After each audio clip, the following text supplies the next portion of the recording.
Have you ever just stood in your classroom, looked around, and thought, man, if only they had asked me, with the furniture, the layout, all of it? Teachers are so often the last people consulted on these huge decisions that affect our daily lives. Well, today, we're going to flip that script.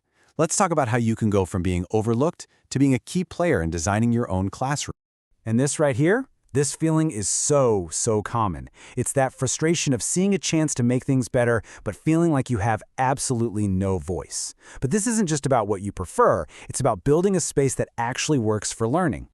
And we all know what happens when these decisions get made without us, right? You get the whiteboards that half the class can't even see, the chairs that are basically an endurance test for any lesson over 20 minutes, and those giant, heavy tables that make group work a logistical nightmare. These aren't just little pet peeves. They are real, actual barriers to teaching and learning. So, here's our game plan. First, we're going to talk about why your expertise is so crucial. Then, how you can actually get involved. After that, I'll give you a playbook of key questions to ask, and we'll wrap up with a little challenge for you. Okay, let's start with the most important thing to get straight. Your voice isn't just a nice to have, it's absolutely essential. And this is the key. Don't let yourself get intimidated by talk of budgets or blueprints. Your superpower is that you know what actually works day in and day out in a real classroom. You are the usability expert. And believe me, that's a perspective that administrators and designers desperately need. And hey, don't forget your other key experts, the students. They're the ones living in this space. They'll tell you exactly which chair is the worst, where the sun glare makes the board impossible to read, and which part of the room is always freezing. Seriously, their feedback is pure gold. Okay, so you're on board. You know your expertise is critical. But how do you actually get a chance to share it? Well, it's often way simpler than you might think. The second you hear even a whisper about a refurbishment or a new furniture order, that's your cue. Just find the person in charge and ask a simple question. Hey, is it possible for a teacher to be involved in this process? You can offer to help in small ways, like looking through some catalogs or walking through the space. It's a tiny step that can open a huge door. So you did it. You got your seat at the table. Now what do you say? Well, let's get you set up with the playbook. 8 really powerful questions that will steer the conversation toward what actually helps kids learn. This is where you can really make an impact. All right, question 1. The big furniture debate. Traditional desks versus those flop chairs. It sounds simple, but your choice here has massive implications for your classroom.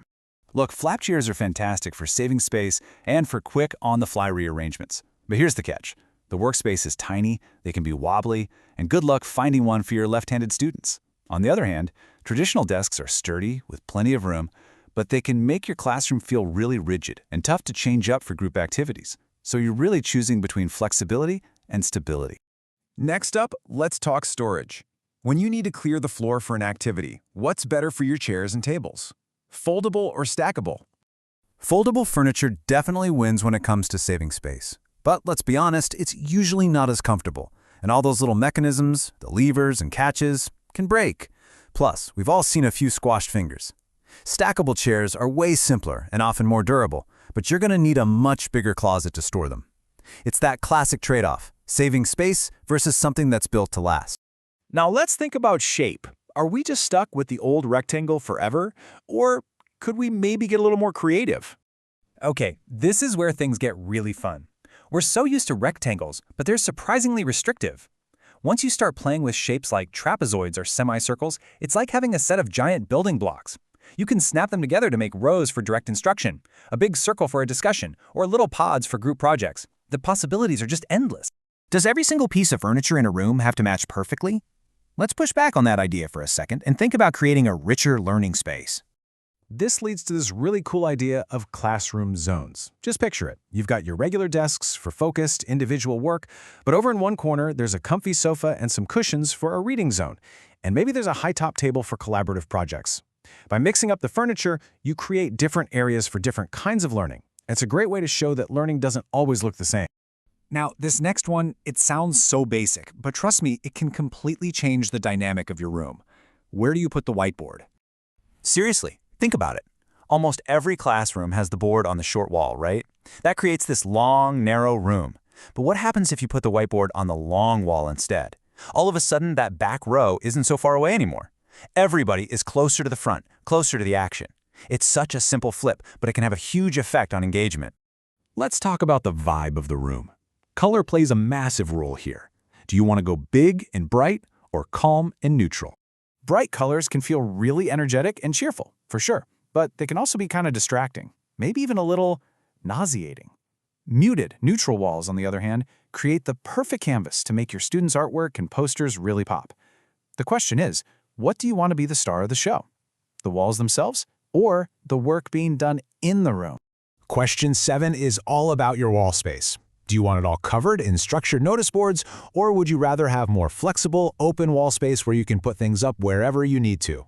And finally, storage. This one boils down to access versus security. Should materials be out on open shelves where students can easily grab them and be more independent? Or do they need to be tucked away in cupboards, maybe even locked up? So there you have it. You've got the playbook, you've got the questions. Now let's bring it all home to your classroom and think about how you can start making a difference. So I want to leave you with this one question. Just for a minute, look around the room you teach in right now. With all these ideas swirling in your head, what's the one thing you would change that would make the biggest impact for your students? Your expertise is so valuable. Your voice matters. It's time to get in there and make sure it gets heard.